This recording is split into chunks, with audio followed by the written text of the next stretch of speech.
GC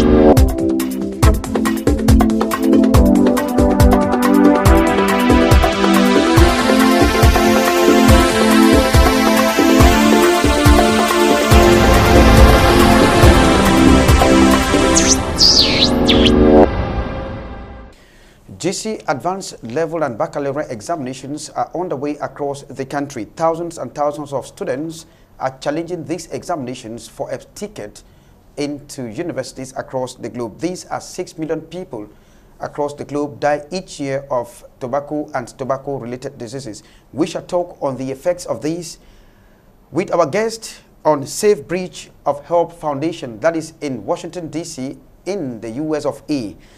And of course, cast a bird's eye view on this year's World Environment Day, whose activities have been launched in the littoral region by the Regional Delegation of Environment and Nature Protection and Sustainable Development. Thanks for joining us on today's edition of the program News Retrospective 24/7 Roundup. If there is one thing anybody can ask from God, is certainly good health and not money. And of course, to talk on good health and education, we have our guest on today's edition of the program. One of them is Mr. Richard Mbakop. He is the president of Safe Breach of Health Foundation that is based in the US of A, very much involved in health and, of course, education. Thanks, Mr. Mbakop, for having accepted my invitation. Thank you very much for the opportunity. I'm very pleased to be here. Now, Safe Breach of Health Foundation, what is it all about? Safe Breach of Health is a non-profit organization, as you said, based in the United States. That has a vision, the mission, which is education and healthcare, helping the neediest in the United States and mostly in Africa. And Cameroon has been the first country to benefit from what we're doing. Now, when we look at, for example, when you hear startling figures, this revelation, since you're very much involved in health, hear that 6 million people across the globe die each year of tobacco and tobacco-related diseases. How do you feel about that? You crusading, for good health and, of course, for good education. I'm very concerned, and every human being should be concerned. I'm particularly concerned because the organization is involved with healthcare. Health, as we might know, is the most important asset a human being can have. It is the most important asset that a group of people, organizations, countries, for that matter, should have in order to sustain that development, to even be able to really get into the way of being developed and doing things that they're supposed to be doing. So without that health, there is no way we can move forward, we can build a strong community, a strong country. So I'm very concerned about those sick from any diseases and for cigarettes, as a matter of fact. Now, you are involved in health. What particular area of interest are you involved in? Mother and child health care, or as a matter of fact, generally? Well, for right now, we are involved generally. What we've done so far, Safe Breach of Health, is providing medical equipment to hospitals in Cameroon. And our mission, being healthcare, we are working towards getting into other areas of healthcare. So we're not limited. This organization is not limited. It's looking forward to getting involved in many other areas that healthcare includes. Can individual benefit from such assistance, or you have to get the benefits through organizations like yours, Safe Breach of Health Foundation?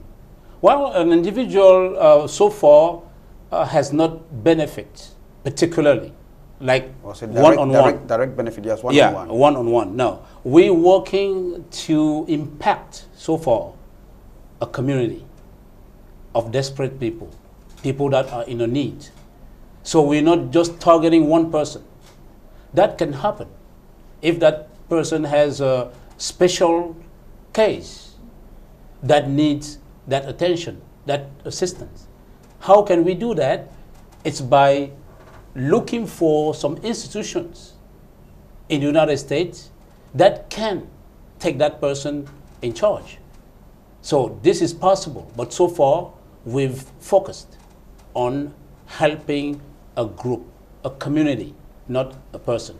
Well, I'll be coming back to you, Mr. Backup Richard. He is the president of the Safe Breach of Help Foundation that is based in Washington, D.C. in the U.S. of A. Welcome back, Mr. Richard Backup. We are still on the program. What type of medical equipment or material do you give to these communities that can help them sustain, have good health? Well, when in 2010 we came around with the director of projects to prospect in healthcare, we donated some things, some equipment in education. Then we found out, basically in Mutengene, that there was a tremendous need. So when we went back to the US, we came back in 2011 with hospital beds, orthopedic beds, electric beds, with mattresses, with wheelchairs, with crutches, and also in Mutengene, particularly at CMA, where they had like 50 women giving birth every month. The situation was very heartbreaking. So we had to buy a delivery bed for about 700,000 CFA, and the water heater was not of any use. So we bought 150 liters water heater that we provided to the hospital. We provided hospital beds also to Hospital of Subum in Douala, with wheelchair, of course, what I cited before. The same thing happens with the regional hospital in Edea, wheelchairs, hospital beds, mattresses, crutches, and we moved to Hôpital Jameau in Yaoundé, where they had 14 of these beds with wheelchairs and crutches, mattresses, and we went to the handicap center, Etukbe, in Yaoundé, where we did the same thing. They had 11 of those beds. That was a tremendous reaction from the population over there, and even the doctors, because they were looking for 2 of those beds for many years, according to them. But they did not succeed. So they were very happy with those kind of beds, because when they do surgery, they don't have to lift the patient, but they're going to just roll the patient. This year, we came, visited 7 hospitals, providing the same beds, mattresses, and crutches to the Hospital of Melon, the Hospital of District of Bafang. We went to the Regional Hospital of Bafoussam. We went to the Regional Hospital of Bamenda. We went to the Hospital of Fumban. Then we went to Bazou, Hospital of Bazou, and we ended up in the Hospital of Bangante with those orthopedic beds, mattresses, crutches. Those are so far what we've provided. And then let's not forget about we helping this disabled student at the school in high school in Lung, buying the tricycle that we gave to him and crutches as well. So those are the things that we provided so far in our country. Well, we shall be coming back to you maybe to conclude on the first part of this program.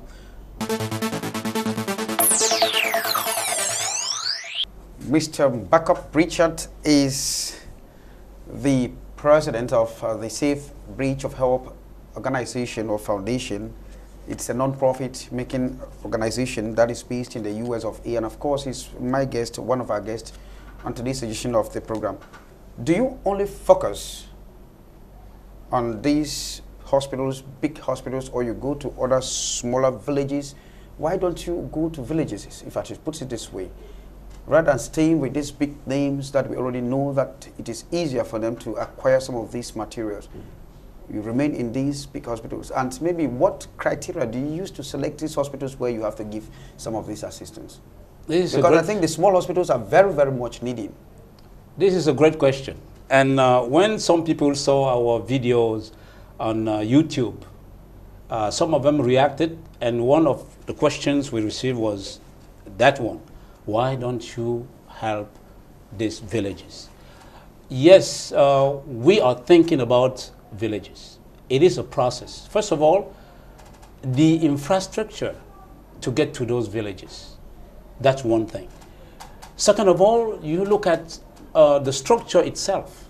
Can those structures sustain those beds? Those are electric beds, heavy. It takes at least 4 people to lift one. Strong people. Is it a matter of the size? No, it's not. It's a matter of, say, having electrical energy somewhere in the villages, or is that? Yes, that's what I'm talking about. Do these villages have the electricity to sustain this bed? Otherwise, it's not going to use the full potential. Won't be used. So that's the question. First of all, do you have a facility to really put these beds on? Because if they're so heavy that if you don't have a strong foundation, that can even destroy your floor. So we look at all this and we said, okay, for now, it will be better to start where we can easily transport those equipment. So that patients can leave the villages to these hospitals? Later on. We're going to see, we can provide other things to the villages, not forcibly, those beds. And we're thinking about that. So those are the reasons why we started with these urban hospitals and then move as time goes by. We're going to be able to reach the villages because we know there is a tremendous need in the villages. We should have been focusing on the villages. But because of all the elements I just told you, we reserve that for later on. Well, certainly I'm going to have the Director of Project on the program, Safe Breach of Health Foundation. Maybe he's going to explain why or the criteria he used to make sure he selects these hospitals that are benefiting from the foundation. I want to thank you sincerely, Mr. Richard Mbakop, for the having accepted our invitation to be part of this program. My pleasure. It has been a pleasure and an opportunity, and to always come to CANAL2, that always help us throughout this humanitarian help that we're doing. Thank you very much, and God bless. God bless you too. CANAL2 is always closer to the people. We'll be back in a couple of seconds. Welcome back. I have another guest on today's edition of the program. He is Mr. Samuel Fanga Ngahen. He is the project manager of Safe Breach of Health Foundation or organization. Thanks, Mr. Ngahen, for having accepted my invitation. Thank you for having me here. And thank you for having a Safe Breach of Health in your studios. Yes, we are told that you are everywhere. Maybe you want to reach all the areas in Cameroon. Now, what I was asking Mr. Richard, maybe Mr. Richard Mbakop, maybe you are better placed as the project manager to answer this question. What criteria do you generally use when you have to select some of these hospitals? Well, to select these hospitals, because you selected only the big hospitals. You even managed to give justifications why you could not go to the villages. Yeah, as a matter of fact, we had all these equipments in the United States, and this equipment needed a place. And we did some investigations, and we found out that it was not every institution which could receive these equipments. These equipments, as our president said, Mr. Richard, that they are very heavy equipment, they need electricity, and they are orthopedic beds. So orthopedic beds, it's not all institutions which can use those orthopedic beds. As a matter of fact, we we knew that only big hospitals could receive them and make good use of them. And as a matter of fact, a couple of days ago, we stopped by one of the institutions where we gave those beds last time. They are using the beds, but in fact, they are not using it as I was going to come. orthopedic beds. Some of these things are given out to these hospitals. Are they for sale? No, we give them for free. We are a not-for-profit organization, and every equipment we give out is free of charge. And how do you think, how do you control, make sure that these materials are not sold or they are put into good use? Are there mechanisms to follow them up? Sure, when we give out these equipments, we make sure the media is there to cover it. There is a government representative, there is a doctor, all the nurses are there. Sometimes even the mayor or the sub-prefect is there to witness it, and then they do sign what they call in French a bon de décharge. I don't know the name in English.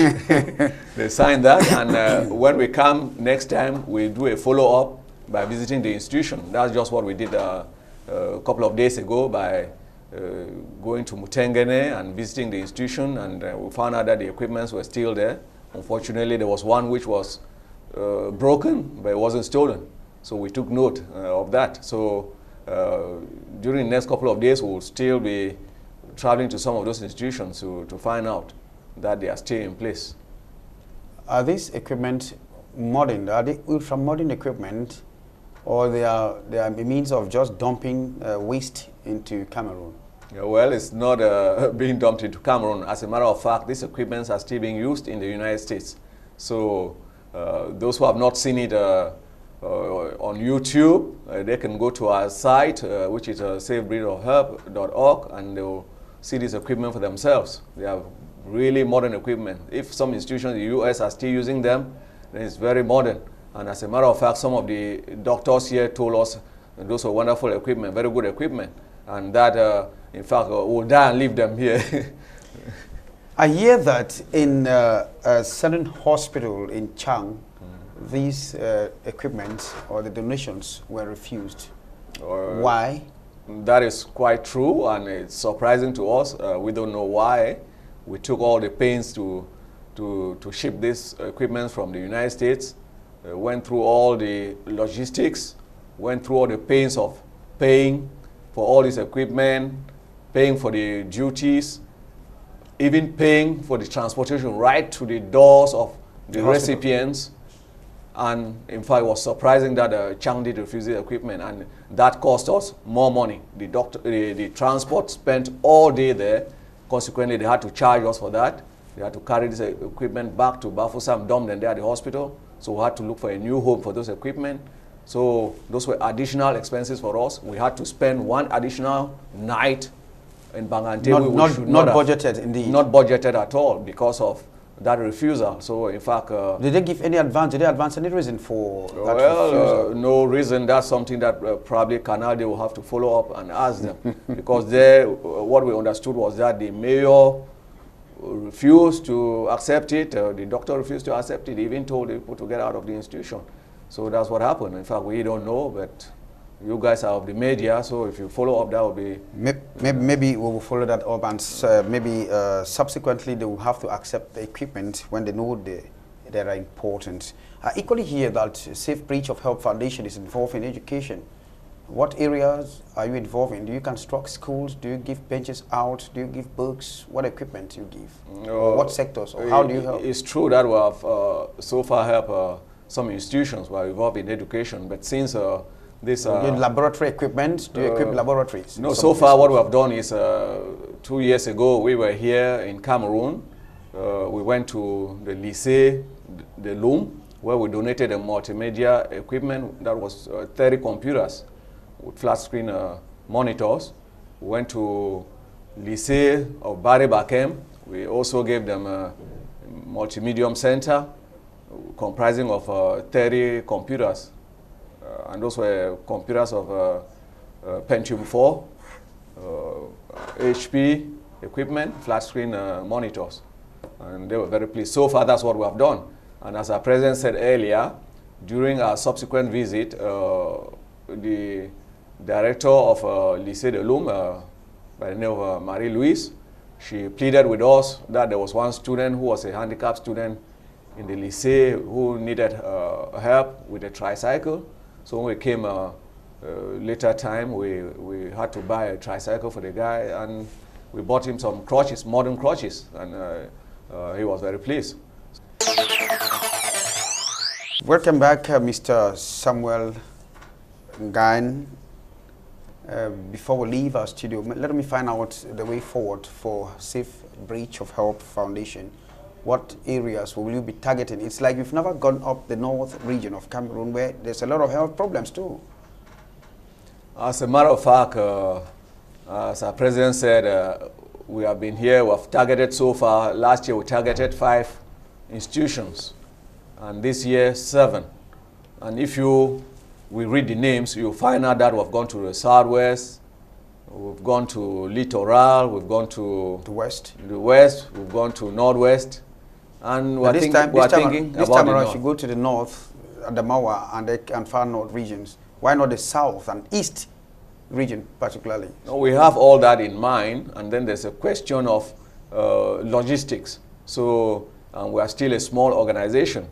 As we are still building, when we complete our building, and then we find other organizations who are willing to come together with us and help, we'll be able to move to the east and the north. Well, it has been a pleasure to have you, Mr. Samuel Gain, for this program. And I want to sincerely thank you, and I wish that the Almighty will grant you the energy to make sure you help Cameroonians more and more. Okay, thank you too, and thank CANAL2 for this interview. And we are sure that you'll follow up on all what we have discussed. That follow-up would help us very much. We are certainly going to follow up. Of course, that is our duty to do so. And I want to thank you, televiewers, for having watched this edition of the program News Retrospective 24/7 Roundup. On behalf of all and sundry, our technicians, correspondents, and of course our collaborators in closing this, goodbye from me.